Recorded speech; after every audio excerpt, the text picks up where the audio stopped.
Welcome back to Math with Miss Swartz. Yesterday we added and subtracted fractions, but today we're moving on to what I think is a little bit easier fraction operations, multiplying and dividing. Multiplying to me is the most simple operation we'll do with fractions. We just have to remember to simplify when we're done. Dividing, a little tricky, but once we understand what it looks like, should be pretty easy. So let's get started with multiplying. Multiplying. So when we multiply fractions, the nice thing is we do not need a common denominator. So I'm going to give you an example here. We're going to go ahead and try 2/3 times 5/6. Okay, so we're multiplying these two fractions together. Now, I showed you some pictures with adding and subtracting, and I want to make sure you kind of understand the same idea here. So I'm going to show you a picture, and I need a bigger box for this. I need a pretty decent sized box for this, actually. Okay, so I got into thirds here, and if I'm coloring in my 2/3, that would be right here. I'm going to use a different color to represent. So now, if I'm multiplying, I'm going to go across. I'm going to go the other way. I'm going to separate it into 6.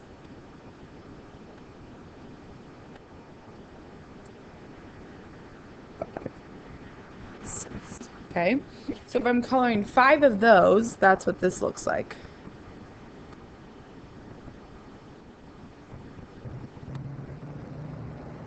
Right here.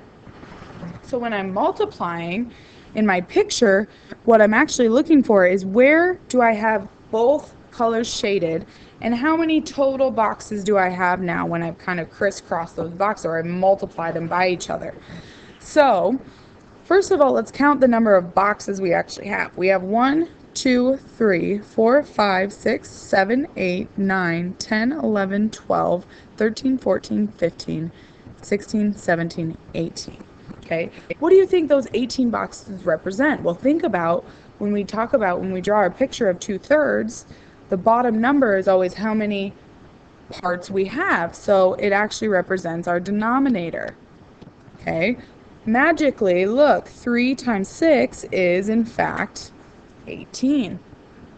Okay, so that's our denominator. Well, now we're talking about, okay, which pieces or how many pieces are shaded by both of our crisscross pieces, right? So the 2/3 and the 5/6. Well, we have to count 1, 2, 3, 4, 5, 6, 7, 8, 9, 10. Notice these ones don't have both, and all of these don't have both. So it's 10. Well, look at that. 2 times 5 is 10. So we don't want to draw these boxes every time. We just want to know the rule. Well, the rule is we're going to multiply our numerators, we're going to multiply our denominators, and then we're going to simplify. So what can go into both 10 and 18? Well, 2 can. So 5/9, and that would be our answer. So like I said, we just want to know the rules. So we're just going to multiply both numerators, and then we're going to multiply both denominators, and then we're going to simplify. One thing we have to remember with multiplication is if we have mixed numbers, which is a little different than when we are working with adding and subtracting, is if we have something like this, okay, we have to change these to improper fractions. We talked about on the last video how we do that and why we do that. So 2 times 1 is 2, plus 1 is 3. So we have 3 halves times, the same thing here, 12, 15 over 4. Then we can multiply our numerators, multiply our denominators, and work from there. Some of you also may know about cross simplification. So if we look at this here, we can cross simplify if we have the right pieces. So these two are a good example of cross simplification. They both have a factor of 2. 2 divided by 2 is 1, and 6 divided by 2 is 3. So notice I simplified ahead of time. So 1 times 5 is 5, 3 times 3 is 9, and then I don't have to simplify at the end. You can do it either way as long as you understand what cross simplification is. So that's multiplying. Hopefully that's pretty simple. We'll practice some of those in just a second. Okay. Dividing has some very specific rules, but I want to clarify as to why you do some of those rules. Some of you may remember your cheat for how you divide, and that's great. I want you to have that easy way to divide, but I want to show you why division works or how it works, okay? So if we have a picture example again, we have 3/4. So this is my picture of 3/4, okay? And if I'm going to divide that in half, remember I'm taking 3/4 and I'm putting it into 2 groups, okay? I'm going to half it. So I'm going to draw a line down the middle here and put a half through it. And then remember, for my top number, I'm always counting however many are shaded. So in this case, 6 are shaded. So this would be 6. And then how many total boxes do I have? 4, 5, 6, 7, 8. Okay. And we can work from there. So, but the problem I have with the denominator here is that we actually still only have 4 boxes. So we're going to take away that 8. It kind of misled you there.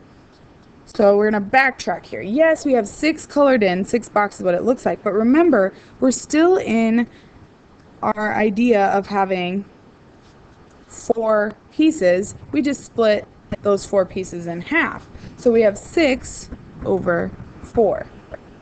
Okay, so that leads us to our, I guess I could call it a cheat of how we can divide easily, because it's not always going to work this pretty. We're not always just going to be able to divide it in half. Okay, so what we've learned is copy, dot, flip. Okay, dividing does work. You can divide fractions. You may have heard that you cannot divide fractions in life. Well, you can actually divide fractions, just sometimes it's very difficult to do or very difficult to picture. So we found a way that makes it really easy for us, and what we do is we change division to multiplication, because what we've learned is we can multiply by the reciprocal. We can flip these around and we can multiply by the reciprocal. When we do that, notice what I get here. 3 times 2 is 6, and 4 times 1 is 4. Isn't that exactly what we got here?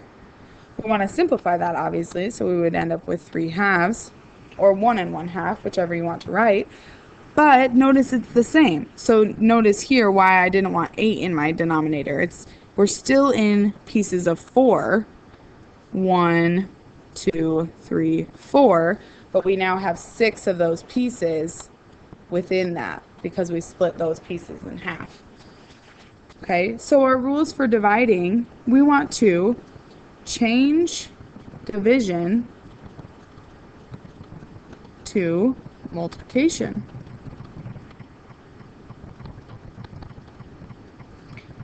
And then, once we do that, we have to change the second fraction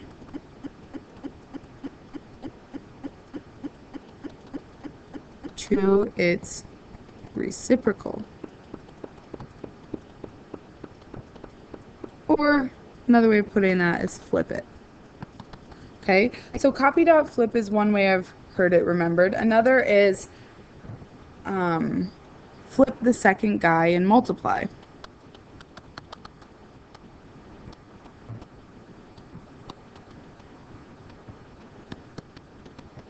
Okay, so whichever helps you remember, do either way. We just don't love dividing fractions because it's sometimes very confusing. So we like to make it easier on ourselves and use multiplication because that is pretty easy in general. So we need to move on to some examples. I'm going to do only one today, and you're going to do the other two. Okay, so we're going to look at number 1 because it encompasses division and multiplication. So the first one, we have -6 over 5 divided by -1 over 2. Okay, so division, dividing fractions, we want to flip the second guy and multiply, or copy.flip, whichever one you like to use. So I have -6/5 times, and then I'm going to flip or use the reciprocal of the second one, 2/1. So now I can just multiply my numerators, multiply my denominators, and make sure it's simplified. So 6 times 2 is 12, and 5 times 1 is 5. I have a negative and a negative. Negative times negative, if you think about the monkey guy. Okay, negative and negative is going to give me, if I cross both of those out, it's going to give me positive. So this is going to be positive. I can leave it as 12/5.